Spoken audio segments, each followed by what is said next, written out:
REI Co-op presents a perfect outdoor moment with the perfect gift. Picture this. You're ripping with your favorite person. Bluebird skies, blower powder, and frankly, you're skiing like legends.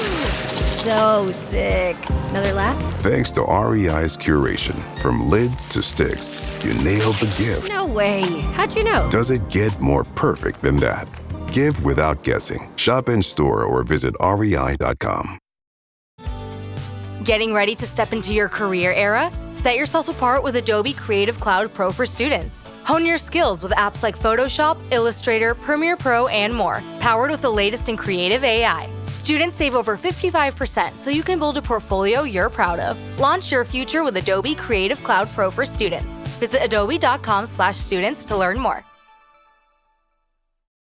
Hi, this is Kanika Gupta, founder and host of That's Total Mom Sense. I'm Stephanie Dua, president and co-founder of HOMER. And this is At Home with HOMER. HOMER is the essential early learning program for kids aged 2 to 8. We have the most comprehensive app available for early learning skills that you can find on iOS or Google Play. And you can also find our really fun Explore kits that help kids with their math, their reading, and social emotional learning that you can find on our website, learnwithhomer.com. On this weekly segment, we're going to cover a range of topics, from raising confident readers to developing emotional intelligence. These are the skills that will carry your child through school and life and resonate most when taught at home by you, their most important teacher. So grab a notepad, your phone, or your mental notebook to remember the tips shared during the segment. And now on to At Home with Homer. Homer! This installment of At Home with Homer is all about getting involved. So in case our listeners aren't aware, Stephanie Dua's children are very involved in their community in Miami. And I think it's so important to instill this yearning to give back at a young age. So Stephanie, how did you inspire your kids to get involved and give back to their community? Yeah, thanks, Kanika. It's something that's near and dear to my heart. I've spent a lot of my life working sometimes in the for-profit sector, but a lot of working in the nonprofit sector, really trying to work with mission-oriented companies. And you see firsthand all of the challenges, from soup kitchens to education systems to children living in foster care, or young children living in detention centers. So I'm super passionate about this. I tried very hard to instill it in my kids. And one of the things I found is it's really hard to find a way for kids to get involved. Every place you call to volunteer, they say, well, they're not old enough, or there's a lot of paperwork you have to fill out, Right. And so it was really hard. And during COVID, my youngest, Isla, found the same thing. She and her friends were trying to get involved in Miami here. They were creating masks and they wanted to do care packages, but everywhere they turned, they said that they couldn't find a place to be helpful. So they created something called MiamiStrong.us with a number of other kids. I think they were 10 at the time. And it's really a mission-oriented endeavor to try and bring ideas and service opportunities to young children. But what I like to say is, in your own community, you have to keep it simple, because I think if it becomes another job that you're trying to do, it feels overwhelming and you're not going to be able to find the time for it. So believe it or not, simple things make a huge difference. So idea number one, I always like to say is, there's always someone who's in need of care locally in your neighborhood, in your school environment. There's always, the Surfside condo collapse just happened. So we just ended up sending Uber Eats meals to the service and the rescue and search teams. So there's always a way to easily understand an issue and put together a care package. And I think it's important for anything you do with your family to have 3 components, I like to say. One is an understanding of the issue, even for little kids. So what is the understanding of the issue around homelessness? What is the understanding of the issue around children in foster care? Because that helps build empathy and understanding. And then second is, what is one small thing I can do to help with that issue? And third, how do you make it their own so that they're able to put their own personal stamp on it, in a way that works for them? But a couple of other ideas I like to always offer to families that we've done is definitely putting together care packages for a neighbor. It's great, or someone in your community. 2 is collecting kind of non-perishable items that you can donate to a food pantry. We did that during COVID. We could just drop it off at any one of many food pantries. 3 is really setting up a spare change jar in your home for a local charity. We have the girls each have a little jar of to give, and so that they can collect change and they can think about where they want to donate that.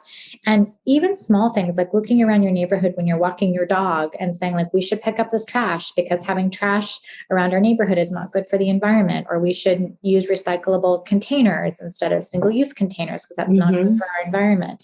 So again, it's sort of how do you kind of build some of those habits so that you're in service? But the bigger point is, what does service mean for your family, and really having conversations about that. In the end, what you realize, what all studies will tell you about happiness is the biggest component of happiness is community, number 1, and 2 is acts of service. So, I think building those habits early on so that kids understand it's not about me, but it's about how might I use this time to do something good for somebody else. That's building the blocks of empathy and kindness and gratitude that are so important for children. Wow, that's incredible. I want to kind of talk about Miami Strong. Because I'm on the website now. It is such a robust, really beautifully designed site. How did, your 10-year-old conceptualize this? And then how did you team up with other parents and launch something of this scale? She has 2 friends that they work on it together. And once a quarter, they pick an issue that they want to learn about. And then they identify a charity, a nonprofit in the community to work with. And what excited them was, this concept of how do you identify what it means to be a strong community? They have a sense of what it means to be a strong student. They have a sense of what does it mean to have a strong family life, but what does it mean to have a strong community? Certainly in Miami, there are many individuals, adults and children who are struggling with food insecurity, that don't have meals. There are many children and adults who are homeless. And so they got very passionate about those issues, especially during COVID, and trying to understand them, and then finding ways for young children to get involved. So one of the things they do is they have a big potluck, a casserole, believe it or not, it's like a casserole night. And they make casseroles for this wonderful organization, Camilla's House here in Miami. They, as a family and kids, they all get together in a kitchen and make these casseroles to deliver. The second thing they love doing is collecting little toiletries that you get from hotels and otherwise, obviously, before COVID, that was more common, but they collect all these little toiletries, and those are great for the homeless shelters because they're small, single-use toiletries that are in high demand, believe it or not. We all love a legendary comeback, and Degree Original Cool Rush is back and better than ever. Cool Rush isn't just a scent, it's a movement, a fan favorite that delivers bold, fresh vibes and all-day sweat protection. Whether you have a man that spends hours in the gym, heads into the office early, or is just trying to stay fresh on a long day, Cool Rush has their back. Head to your local Walmart or Target and grab Degree Cool Rush, the fan favorite scent from the world's #1 antiperspirant brand. And so instead of tossing them, they can collect them and donate them.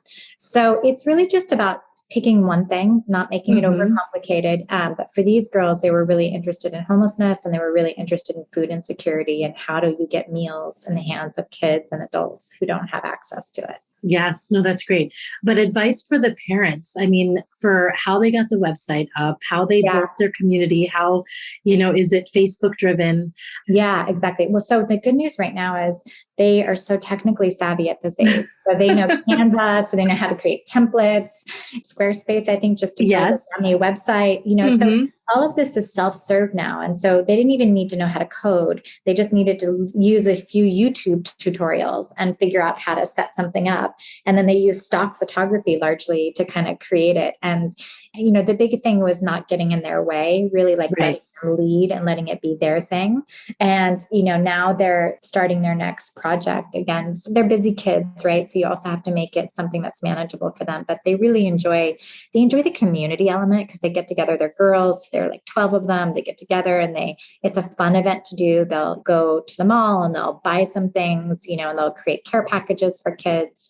it becomes like a social effort as well. Yes, yes, yes. It's really, really nice. If anyone has 10-year-old girls, that's like a fun thing to do, to go to someone's house and create care packages for them.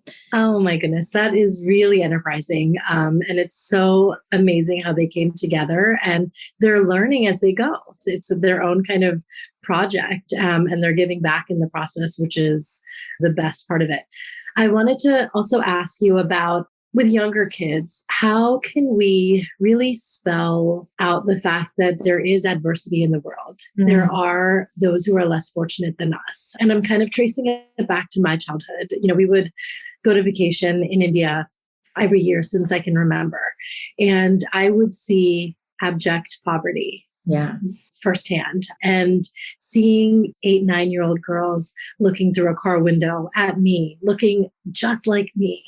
Yeah. And I mean, it gets me choked up to think about that. They don't have clothes, they don't have food, they're living on the street, and it just, because it was so in my face, I felt compelled to give back. And, we had made it a tradition in our family to visit orphanages, bring food, and then I would get to interact with the children. And it made it all the more personal. Yeah. So is there a way that we could do that for young kids? I mean, I was thinking showing them videos of a homeless shelter in the area, or something that makes it palpable that, like, this is a child and, they don't have what you have, and it's up to us to help them out. Yeah, I love what you said about it, a tradition, because I think for us, it's the same. And I think that traditions are a very powerful thing for families, especially for young kids, because then they know, like, every time we go to India, this is what we do. And it becomes part of their narrative. And it's not a one-off, right, experience. Right. So I think what you're doing is exactly what I like to say is one of the most powerful things. It could be a Thanksgiving effort that you do. It could be around Christmas time, but pick one thing that kind of is that tradition for the family and do it every year from when they're young, instead of trying to do a lot of things not very well, right? So for us, very similar to you, whenever we travel to another country, we've traveled to Costa Rica a lot, and we always use one of our days to be of service. So we'll go to a local school and we'll spend time with the kids and we'll help with supplies. And then we'll meet some of the families in the community, go to the shop, and we'll buy some diapers and some baby food and some other things. And, the kids get a sense. I think kids get a really clear sense, especially when in an educational context, when they see a school or they see how other children their age are living. And then they see how happy they are too, many of them, right? So Anya's experience was always, when we went to Costa Rica, she's like, Mama, they don't have anything. Like, they barely have any lunch to eat, and they're so happy. And what is that? So that we don't always equate somebody who is living in poverty as somebody who's actually unhappy. Right. And it builds an understanding of a range of experiences and ways of living, that I think are really important to kind of help understand. The other thing, as we talk a lot as a country around diversity and equity and inclusion, I think one of the findings that many people are understanding around how to understand diversity is that it has to be about conversations about shared experiences. So as younger children get older, how can they be in different environments so that they understand different experiences for children and really build that empathy as they're going? So it's not divorced from their life, it's like us versus them, but rather like we're all human and we all have this shared common experience. How do we create some experiences and build empathy around that? That's incredible. That's definitely something we can take a cue from, whether you're trying to give back to your own community or when you are traveling abroad, how you can make sure that you carve out time on your vacation to help the locals. Yeah, exactly. Exactly. I mean, I think it's very powerful for children to see that also their parents value that as well, and that's part of their family values. Exactly. We hope you enjoyed this week's At Home with Homer segment. To download the app, visit learnwithhomer.com/momsense, MOMSENSE, to receive your very own 60-day free trial. Your kids are going to love playing the games, watching the visual stories, and more.